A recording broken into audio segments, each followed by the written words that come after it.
Italian এম্বাসির নতুন office কার্যক্রম করা হবে সব ধরনের ভিসার নতুন অফিস থেকে ওয়ার্ক ভিসা বাদ হয়ে যাবে ভিএফএস গ্লোবাল থেকে উঠায় নেওয়া হবে ভিএফএস গ্লোবাল আর নাড়াচাড়া করবে না ইটালির ওয়ার্ক ভিসা নিয়ে রিজেক্ট করে দিচ্ছে প্রচুর পরিমাণে মূল্যাবস্থা উঠতেছে না কোঠা শেষ হয়ে গেছে এয়ারপোর্ট থেকে লোক ফেরত চলে যাচ্ছে গত এক সপ্তাহে এই টপিকগুলো নিয়ে অনেক কথাবার্তা হয়েছে ইটালির ভিসার কিছু আপডেট আসলে গত কয়েকদিনে দেওয়া হয় নাই তো আজকে চিন্তা করলাম যে আপনাদের সাথে একটু ক্লিয়ার করি এই বিষয়গুলো নিয়ে তার কারণ অনেক ভুল ভ্রান্তি ভুল ধারণা আপনাদের মধ্যে জন্মাই গেছে অলরেডি সবার প্রথম আমি বলি যে ইটালিয়ান এম্বাসির এক্স এক্স মানে হলো কি আপনার একটা প্ল্যাটফর্ম যেটা আগে টুইটার ছিল ওইখান থেকে আমরা একটা নিউজ পাই যে তার একটা নতুন অফিস খুলতেছে বা এরকম সামথিং কিছু একটা কিন্তু এটাকে আমরা বানাই ফেলছি যে ভিএফএস গ্লোবালকে বাদ করে দিচ্ছে নতুন ভাবে ভিসা দেওয়া হবে ওয়ার্ক ভিসার কার্যক্রম ওইখানে যায় অ্যাপ্লাই করতে হবে ভাই একটা অফিসে যখন কার্যক্রম একটু বেড়ে যায় আপনারা দেখছেন প্রায় 70,000 অ্যাপ্লিকেশন আপনাদের কি পরিমাণ লোক বাংলাদেশ থেকে অ্যাপ্লাই করে ওয়ার্ক ভিসার জন্য এই ফ্লুসিতে এটা আপনারা জানেন তো ইটালিয়ান এম্বাসির কাজ বেড়ে যাচ্ছে তাদের লোক দরকার হচ্ছে হয়তো বা নতুন লোক তারা নিয়োগ দিছে তাদের এই দলিল পত্র যা কিছু ডকুমেন্ট আছে এগুলো সংরক্ষণের জন্য তাদের জায়গা দরকার এই জিনিসগুলার চিন্তা করে যখন একটা অফিসের কার্যক্রম বেড়ে যায় তখন তারা এটা এক্সটেন্ড করে তারাও তাদের এই নতুন অফিসটা একটু এক্সটেন্ড করতে গেছে নতুন ওইখানে তো আর ভাইঙ্গা কিছু করতে পারবে না নতুন একটা অফিস খুলছে আর কিছুই না ওইখানে তারা নর্মালি কার্যক্রম চালাবে ইটালিয়ান এম্বাসির মতো আর একটা জিনিস আপনারা ক্লিয়ার হবেন ভিএফএস গ্লোবাল কোনোদিনও আপনাদেরকে ভিসা দেয় না ভিএফএস গ্লোবাল শুধুমাত্র আপনাদের কাগজগুলো রিসিভ করে এবং কাগজগুলো ফেরত দেয় ওই ডকুমেন্টগুলো সুন্দরভাবে সাজায় এম্বাসিতে জমা করে তার কারণ এম্বাসি এত প্রেশার নিতে চায় না যে এই কাগজপত্র হ্যান্ডেলিং এর জন্য তাদের একটা নতুন সেকশন খুলুক তো এর থেকে বেটার ভিএফএস গ্লোবাল সবকিছু রেডি টেডি করে সবকিছু যাচাই বাছাই করে ইটালিয়ান এম্বাসির কাছে জমা দেয় ইটালিয়ান এম্বাসি তখন ইটালিতে যোগাযোগ করে যদি সেটা ভিসার জন্য যোগ্য হয় ভিসা দিয়ে দেয় ভিসা যদি রিজেক্ট করা হয় তখন রিজেক্ট করে দেয় এখন কথা আসে যে আপনার নতুন এই অফিস থেকে কোনো কার্যক্রম পরিচালনা করা হবে না এটা শুধুমাত্র ইটালিয়ান এম্বাসির নিজস্ব কার্যক্রমের জন্য ওপেন করা হয়েছে গুড কোনো পাবলিক অ্যাক্সেস নাই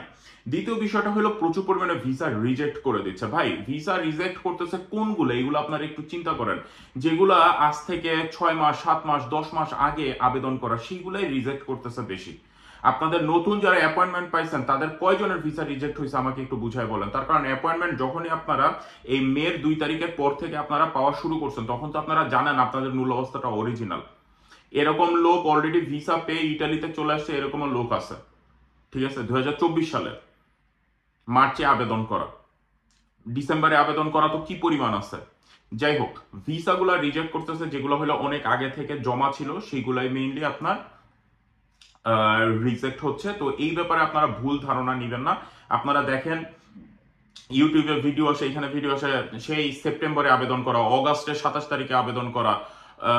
নভেম্বরে আবেদন করা তো নভেম্বর হলো 6-7 মাস হয়ে গেছে এটা স্বাভাবিক ব্যাপার আপনার মালিকের সাথে যোগাযোগ করলে মালিক যদি কোনো রিপ্লাই না দেয় ভিসা রিজেক্ট করবে এটা একেবারে সোজা সাপটা ব্যাপার এখন কথা আসে যে এয়ারপোর্ট থেকে ফেরত পাঠিয়ে দিচ্ছে হ্যাঁ এই ব্যাপারটাও সত্যি কথা কিন্তু এই ব্যাপারে আসলে আমাদের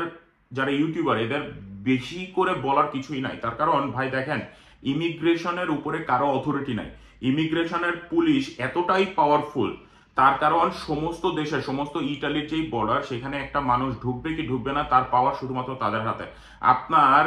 100% আপনার ডকুমেন্ট সব অরিজিনাল থাকার পরও তাদের যদি কোনোভাবে মানসিকভাবে সন্দেহ মনে হয় আপনাকে ওইখান থেকে আপনারা বাইর করে দিতে পারে সেই অধিকার তাদের আছে সব ডকুমেন্ট অরিজিনাল থাকার পরেও সেটা আপনারা কোর্টে যায় তাদের সাথে ফাইট করবেন তারা যদি বলে যে আমার সন্দেহ হয়েছে এই লোকটারে বাইর করে দিবে ঢুকতে দিবে না আপনাকে ঠিক আছে যাই হোক এই ক্ষেত্রে ব্যাপারটা হলো আমরা যে ভুলগুলো করি আমরা ইটালি ঢুকে কি করব কার কাছে যাব কই যাব এই 3টা প্রশ্নের উত্তর আমরা দিতে পারি না তার কারণ ইমিগ্রেশনের নর্মালি অনেক সময় প্রশ্ন করা হয় না কিন্তু এখন থেকে বাংলাদেশিদের জন্য কড়াকড়ি করা হয়েছে এবং আপনারা ম্যাক্সিমাম টাইম দেখা যায় যে এইখান থেকে শুধুমাত্র অস্ফীতি দিয়ে আপনাদের মূল্য অবস্থাগুলো উঠায় তখন আপনাদের বাসার কোনো কন্ট্যাক্ট থাকে না আর বাসার কন্ট্যাক্ট না থাকলে আপনি হয়তোবা ভিসা পেয়ে গেছেন আপনার কোনো একটা কারণে কোনো একভাবে যে আপনি এইখানে এসে অমক হোটেলে থাকবেন অমক মানুষের বাসায় থাকবেন অমক চাচা মামা খালার বাসায় থাকবেন কিন্তু সেই ব্যাপারটা এখন আর সম্ভব না আপনি যদি ইটালিতে আসেন, আপনি কাজ করতে চাচ্ছেন, আপনার নির্দিষ্ট একটা বাসার অ্যাড্রেস লাগবে। সেই অ্যাড্রেসে আপনি গিয়ে থাকবেন এবং সেই অ্যাড্রেসটা অবশ্যই আপনার ইমিগ্রেশনে বলতে হবে। সুতরাং আপনি ইটালি আসার পরে কি করবেন? আমি কাজ করব। কি কি কাজ করব? কৃষি কাজ করব, রেস্টুরেন্টে কাজ করব, এই ফ্লুসির আন্ডারে আবেদন হয়েছে, এইভাবে আমি আসছি, গুড। তারপরে হলো যে তোমাকে কেউ নিতে আসতেছে বা কেউ, তুমি কিভাবে ওইখানে যাবা, কোন অ্যাড্রেস, সেই অ্যাড্রেসটা সুন্দরভাবে আপনি দিবেন। তারপরে আপনাকে বলবে যে মানে তুমি এখানে আসতেছো,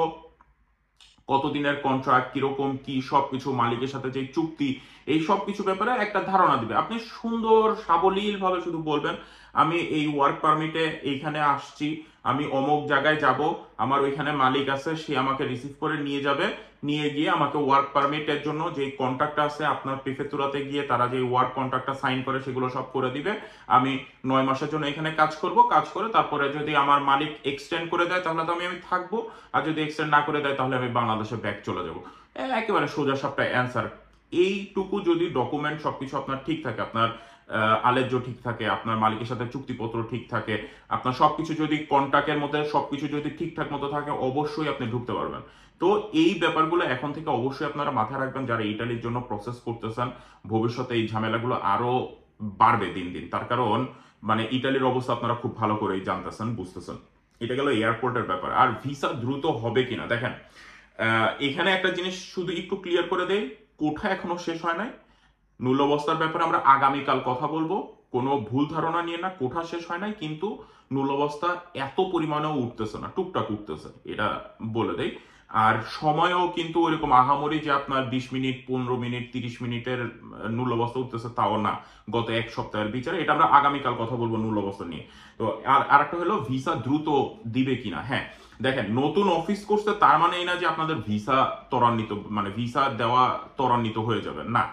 ভিসা যেভাবে প্রসেস যা চলতেছে সবকিছুই তাই চলতেছে,